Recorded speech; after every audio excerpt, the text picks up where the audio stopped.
If revenge had a face, it would be his. In the open plan workspace of Sterling Global Logistics, a colossal shipping corporation housed in one of Manhattan's glass and steel skyscrapers, Ethan Vance was calmly organizing the last files of the day. Meticulous, almost invisible. He was a logistics coordinator, a modest title that suited his appearance. He hardly ever spoke. He just observed.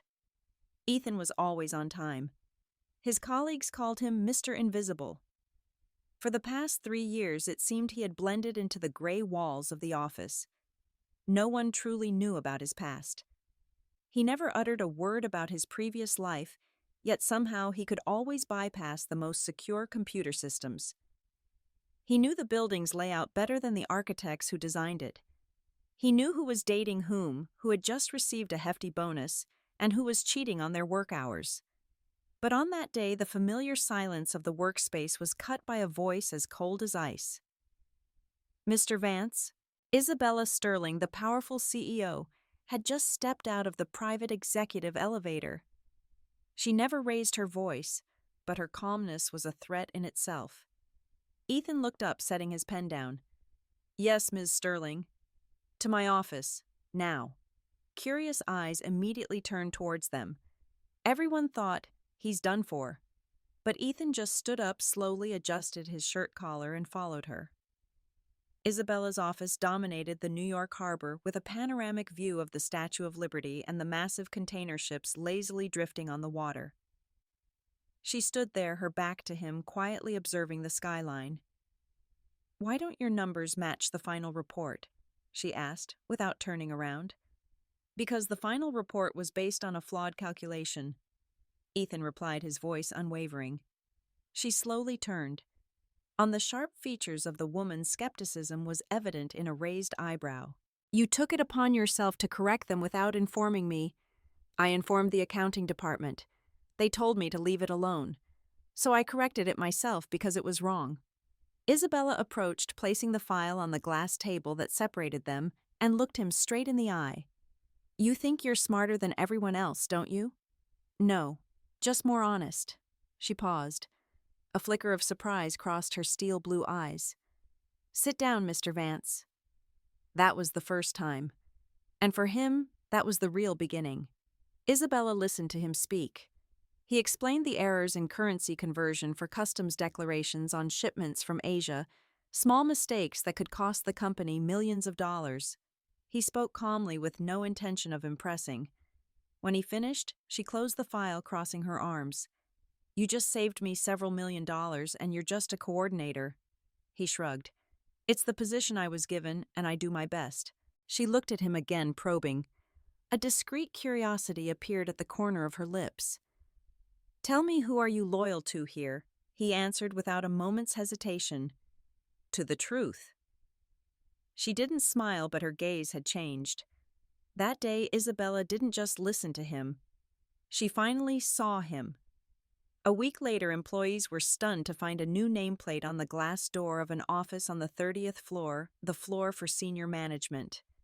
Ethan Vance, Executive Vice President. No official email announcement was sent. There was no appointment ceremony. Only Isabella personally coming down to hand him a carefully sealed envelope. That silent gesture was worth more than any press release. Rumors spread like wildfire. Some said he was her secret relative. Others thought it was a strategy by the CEO to weaken internal rivals. But no one really knew who Ethan was. And he, true to his nature, confirmed nothing. He simply walked into his new office, closed the door, and continued to work. Punctual, discreet. What no one knew was that Ethan Vance was not a nobody. Before coming to Sterling Global Logistics, he was a senior systems engineer at a leading logistics auditing firm based in Chicago. He had led teams responsible for monitoring the flow of goods through major West Coast ports. His name had been quite prominent in business circles until the day a massive embezzlement scandal erupted in his department. He was never charged, but the reputational damage was irreparable. He lost his credibility, his status, and his letters of recommendation. He left Chicago without a word, erasing all his digital footprints, turning himself into an invisible man.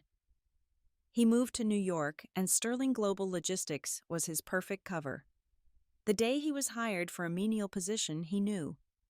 This ground was fertile, but he was not alone.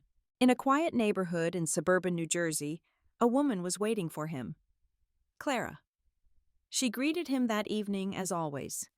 They sat down in the small house he rented. Around them plans carefully sorted documents. "Has she promoted you yet?" she asked. "She has." "What position?" "Executive Vice President." Clara nodded without a trace of emotion. "She's testing you. She hasn't let her guard down yet." Ethan put his phone down. He was no longer the quiet man in Isabella's icy office. "I saw her hesitate, but she's tired, too lonely and surrounded by too many sharks." Clara gave a faint smile. "It's always like that. They fall in love with their own illusion. Keep going. You're on the right track." She picked up a file. "Next step, access to wire transfers. Just small amounts for now. We'll test the vulnerabilities." Ethan nodded. He didn't ask any more questions. She was the strategist. He was the tool, the face. This plan they had patiently built together. But the main driving force was Clara. Because behind her serene beauty was an old wound that had long since festered. Clara and Isabella had once been rising stars together at an international shipping company. It was Isabella who had won the big contract, pushing Clara into oblivion. Worse, it was Isabella who had reported to management in the fraud scandal that cost Clara her job. And she had never forgotten. "She's opening the door for you," Clara said, her voice cold. "But I'm the one who taught you how to pick the lock." Ethan's promotion brought him more than just a title. It gave him a domain. Isabella Sterling, a woman forged in the fire of absolute control, slowly began to delegate, not out of blind trust, but out of strategic fatigue. She had carried the Sterling empire alone for too long. Technical meetings on optimizing shipping routes give them to Vance. Signatures on secondary contracts, Vance as well. Wire transfers under $200,000 to cover operating costs. Why not? It made the machine run faster, freeing her from shouldering everything alone. And Ethan, with each task assigned, responded with excellence. He executed discreetly, efficiently, and never overstepped his bounds. But in the shadows, every document he handled, every email he validated, became a brick carefully laid on the bridge to total control. Clara had mapped out the path, and he just had to place each brick with precision. Isabella knew he was good. And somewhere deep down she blamed herself for starting to admire him. One Friday evening, as the October rain lashed against the skyscraper's windows, she found him still at his desk while all the other employees had rushed home. He was alone facing his computer screen, the faint blue light casting a glow on his focused face. She stood quietly outside the glass wall of his office, hesitated for a moment, then knocked lightly. "Still here?" she asked as she entered. "The file on the congestion incident at the Port of Los Angeles has some inconsistencies," he replied, his eyes not leaving the complex spreadsheets. "If it's not resolved by Monday, we'll be fined millions for late delivery." She came closer, sitting in the chair opposite him. For the first time, he truly looked up at her, a direct gaze without any filter of power. And in that moment, she felt something stirring inside her. The strange feeling of being seen not as a CEO, but as a woman. "Do you have dinner at the office every night?" she asked casually. "Almost." She thought for a second, then acted on an impulse she didn't fully understand herself. "Have dinner with me." Ethan hesitated just for a brief second, then nodded. The restaurant was on the rooftop of a luxury hotel in Midtown, overlooking the entire Manhattan nightscape, sparkling like a galaxy.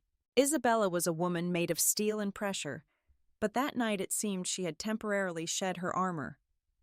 Ethan, on the other hand, seemed completely at ease in this environment. He didn't try to charm. He observed. He answered slowly, almost reservedly. He spoke of his past with precisely calculated silences. A quiet childhood in the Midwest, an unremarkable education, his first jobs in logistics. A perfect story meticulously constructed to reveal nothing. She tried to understand him, but he was an indecipherable enigma.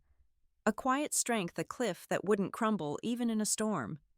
"You're hard to read," she said after the main course. "It's usually better that way," he replied. She laughed a rare, genuine laugh. "Have you never dreamed of being in my position?" He looked at her intently, a deep gaze. "I always focus on being in my right place." An invisible thread had just been stretched between them. That evening, Ethan walked her to her car. He simply thanked her for dinner. Not a single attempt to get closer, not a single superfluous gesture. But in his eyes, Isabella had read something no man had ever dared to show her. You are powerful, but you can love and be loved. And for the first time in years, she felt weak. As for Ethan, he drove over the George Washington Bridge back to the quiet house in New Jersey. Clara was waiting, sitting in the dimly lit living room, only the light from her laptop screen illuminating her face. "You reek of her perfume," she said as he entered, and she embraced him. Her voice held no jealousy, only cold analysis. "She invited me to dinner." "You accepted?" "Yes." Clara said nothing for a moment. She swiped her finger across the phone's touchscreen, then set it down. "Continue." "She's slowly descending, and you are ascending." Isabella had learned to be wary of men. In her world, male ambition was often a wolf in sheep's clothing. She had seen them flatter her, betray her, love her, and then tarnish her.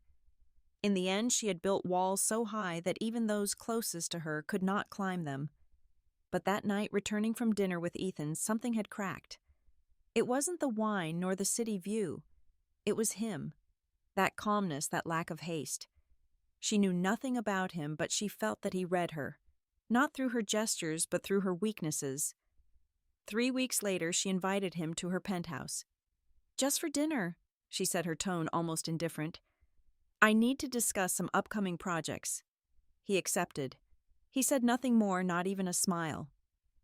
On the appointed day, dinner was a quiet affair. Isabella opened an expensive bottle of wine. Ethan drank little, listened a lot. Isabella talked about the company, about her fears, and then, to her own surprise, she talked about loneliness. "You know, I'm used to locking everything up," Ethan replied, his voice warm. "That's what people admire in you and also what they fear." He gently placed his hand on hers on the table. Isabella didn't pull back. She looked at him. It wasn't a pickup line. It was a truth. They were silent. Then she stood up. "Follow me," she said, almost as an act of escape. She led him to the balcony where the night breeze carried the breath of the city that never sleeps. She moved closer to him, too close. She wanted to feel something, a warmth, a rejection, an action. Suddenly he kissed her. Not rough, but a kiss just enough to break down all her defenses. She responded. She pulled him inside. They spoke no more words.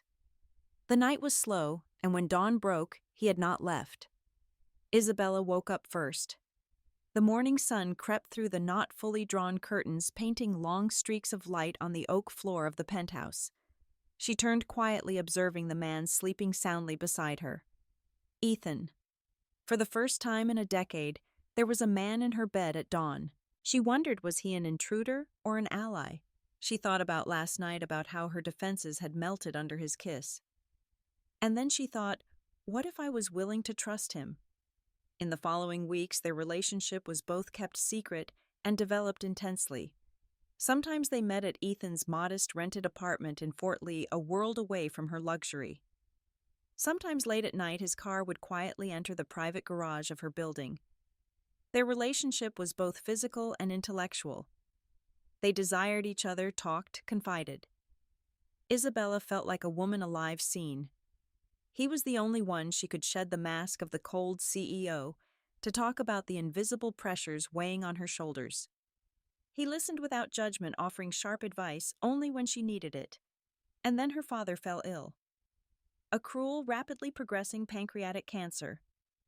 Within 2 months, the man who had built the foundation of sterling global logistics from scratch was gone. Isabella, the woman of steel, completely broke down. She retreated into the only space where she felt she could still stand Ethan's arms. He was there. Every evening, and even on the nights she couldn't sleep from grief, he would sit by her side quietly making her a cup of chamomile tea or simply being silent. Some nights he slept on the thick rug in her living room, just so she wouldn't feel alone in the vast, empty apartment. He became her only pillar. She had let down all her guards, and love, or something that looked like it, had filled every space. In another house a river away, Clara monitored every development through Ethan's brief reports. "He's dead," Ethan said late one evening, having just returned from Isabella's penthouse. He sank wearily into the sofa. "Good," Clara replied, her eyes not leaving the lines of code on her laptop screen. There was no warmth or sympathy in her voice. "This will speed things up.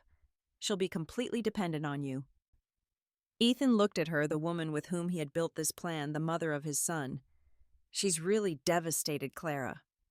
"I know," she said finally, looking up. Her eyes were sharp. "That's her weakness. Human weakness. You're doing very well, Ethan. Continue to be her shoulder to cry on. Be the only one she can trust." She stood up, walked to the window, and looked towards the distant lights of Manhattan. "Don't forget our purpose. Don't forget what she took from us." Ethan went into the next room where their son Julian was fast asleep. A bright, curious boy completely unaware of the storm his parents were creating. Everything he did, every lie he told was for this child's future. He kissed his son's forehead, then returned to the living room. Clara was still standing there. "Has she started talking about giving you more authority?" "Not directly, but I can feel it." "Be patient," she ordered. "Let her offer it herself. Then she'll think it was her own idea." 7 months after their relationship began, Isabella's grief over her father's death had begun to subside, replaced by a deep dependence on Ethan. They had talked about moving in together. They talked about buying a house in suburban Connecticut with a garden and fresh air.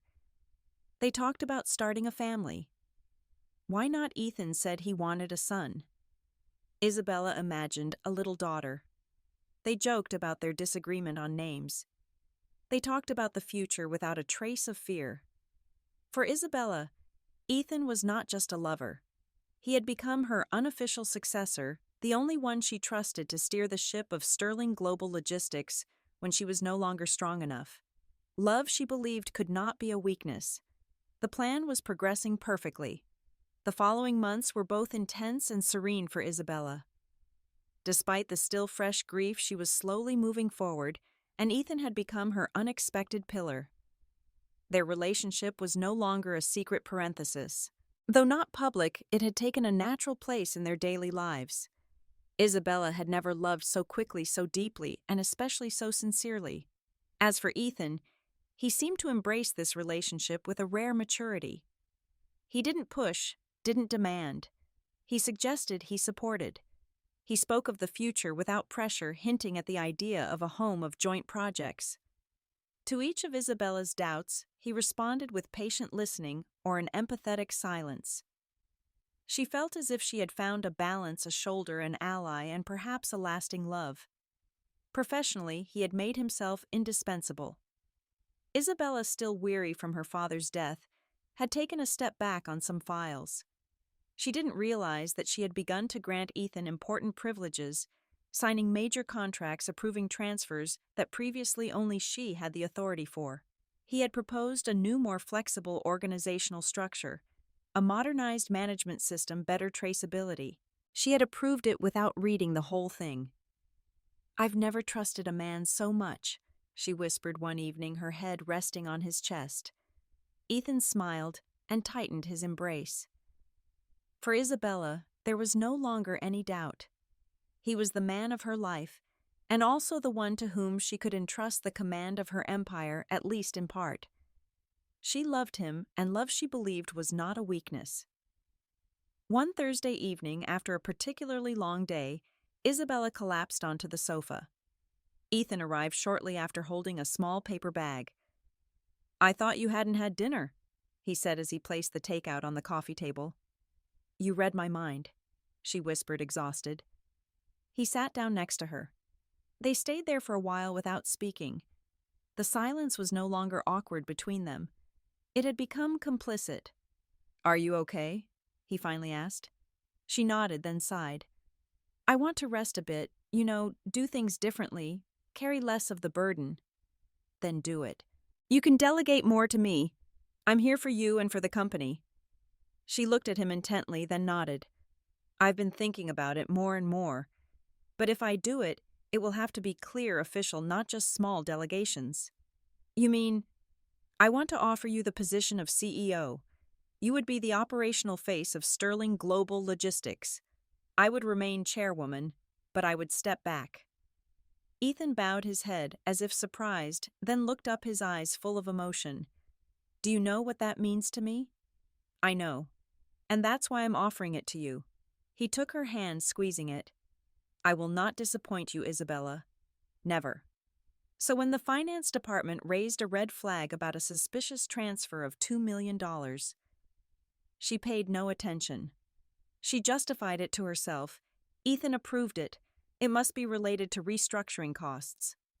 No member of the board dared to object. But one night, unable to sleep, Isabella happened to review recent transactions and came across another transfer, this time for $2.5 million. The recipient's name, a shell company in Delaware she didn't recognize. Something was wrong. The next day, she watched Ethan from a distance. He was working as usual, with the same focus, the same discreet elegance.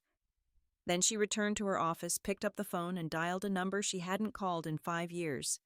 "I need you," she whispered to the private investigator. "You want him bugged?" "No, not his calls." She took a deep breath. "His life. I want to know everything. Who he sees, where he goes, and most importantly, what he's hiding from me." 3 weeks later, Isabella received the report. She read it in one sitting without a break. The investigator had not missed a single detail. Ethan did not live alone. 3 nights a week, sometimes more, he left his apartment in Fort Lee. He drove to a quiet residential area in Montclair. A woman lived there. Her name was Clara Bellwether, and living with her was a boy about 5 or 6 years old with frighteningly familiar features. Isabella felt her hands tremble. Clara Bellwether. She repeated the name, then slowly stood up, went to her personal safe, and took out a box of photos. A box she never opened. She rummaged through it and found the picture, a college yearbook photo. In it, she was young, ambitious, and confident. To her left, with a radiant smile, was Clara, her old classmate, her former best friend. Before everything fell apart. Before Isabella secured the strategic funding that allowed her to buy a majority stake in Sterling Global Logistics. Before the embezzlement scandal broke and Clara was quietly pushed to the sidelines, alone, without proof, without forgiveness.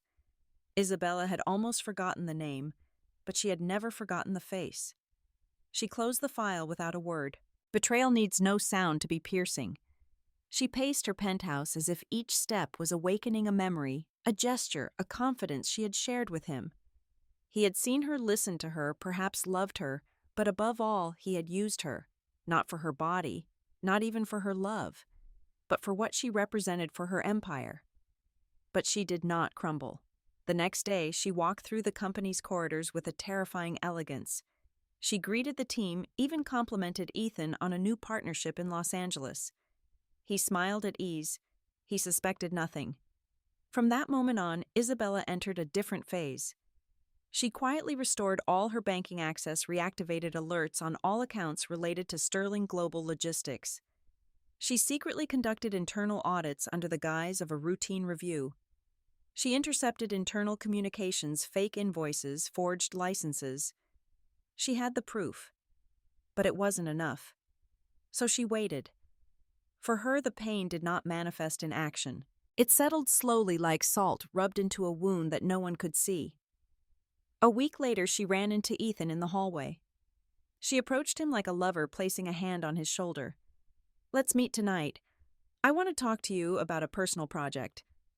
Ethan nodded, not a hint of suspicion in his eyes. She had looked him straight in the eye, and he had not seen the storm brewing. She had become the mirror of his own deception. While Isabella wove her web, Clara began to feel uneasy. Ethan reported Isabella's smiles, small gifts, sweet words. But Clara knew Isabella too well to believe in such naivete. "She's waking up," she told Ethan one evening. "Soon she won't ask you any more questions. She will act." "You think so?" Ethan asked, a hint of anxiety creeping into his voice. "I know it," Clara affirmed. "So what do we do?" She looked at him intently. "We accelerate. You finalize the last transfers. You cover the remaining tracks. And you remain the Ethan she loves until the very end." He nodded. Isabella, for her part, was waiting for the perfect moment. The next day, she invited Ethan to dinner at her penthouse. "It would be lovely to have the three of us," she said casually with a strange smile. "Do you remember your famous cousin Clara? The one you told me about when her son drew you a picture that I saw on your desk. I would love to meet her. As our relationship deepens, I want to get to know someone from your family." Ethan froze for a second. A trap. He knew it was a trap. But to back out now would be a confession. He smiled a smile he had practiced 1,000 times. "Of course." She would be delighted. Isabella nodded calmly. "Perfect. I'll take care of it. It will be an intimate evening, just the three of us." On Saturday evening, Ethan arrived on time. "You look very handsome tonight," Isabella said with a serene smile. "And you are stunning," he replied without hesitation. She poured a glass of white wine, then a second. "Clara will be here soon. She said she wouldn't be late," he said simply. A few minutes later, the doorbell rang. Isabella opened the door herself, and from the first glance she knew. The woman standing on the threshold was not Clara. Not her old friend, not her rival. She had never seen this woman before. Isabella showed nothing. "Good evening, Clara," she said without a tremor in her voice. "Good evening, Isabella," the other woman replied, clearly well rehearsed. She let the guest in, welcoming her with the same courtesy. Ethan stood up smiling. Dinner began. They ate, talked about everything and nothing. Isabella asked Clara innocuous questions about her childhood memories. The young woman answered carefully, but it wasn't her answers that betrayed the deception, but the lack of exchanged glances between her and Ethan. And in that moment, Isabella understood either Ethan knew that she knew, or he had chosen to preempt her trap. So she did what she did best. She showed no sign of anything. She wanted him to believe he had won. When the stand-in, for that's clearly what she was, left, Isabella thanked her politely. Then she closed the door. Ethan came closer, clearly ready to leave. He was satisfied, thinking the charade had worked. "Thank you for dinner," he said. "Thank you," she replied sweetly. That night, Clara was delighted. "She didn't see a thing, did she?" "No, she thanked us. Everything went according to plan." "Good. Then we need to speed things up. She always leaves herself an opening," Ethan said. "I can make the final transfers without her noticing." "You'll do better than that," Clara replied, her eyes flashing. "You'll make it look like she approved them herself." The next day, Isabella arrived at the office early. She spent the morning with her office door closed. Then she activated a discreet device, an old protocol called Code Oracle. All banking data and invoices would now pass through a second layer of reading, a mirror backup. Ethan would know nothing, but every transaction would now be duplicated, stored on a separate server that only she could access. Everything was ready. But one thing was missing: the timing. She wanted it to be unforgettable, brutal, dramatic, worthy of the betrayal. That day came. It was Clara's birthday. She had prepared everything for her evening, just something simple at home, just the two of them. To fully enjoy the occasion, they had sent their young son to an aunt's house. Beside her, Ethan was setting the table, his face serene. They were happy almost. "To us," he said, raising his glass. But at 8:35 p.m. there was a knock on the door. Ethan, thinking it was a late delivery, went to open it and froze on the spot. Isabella. In her right hand she held a bottle of wine in a black and gold fabric gift bag. "Good evening," she whispered. "I heard it's Clara's birthday. I thought you two would need a good bottle of wine." She entered without waiting. Clara, standing in the living room, was motionless. "Thank you, that's very kind," she stammered. "It's nothing. I had to share it with you.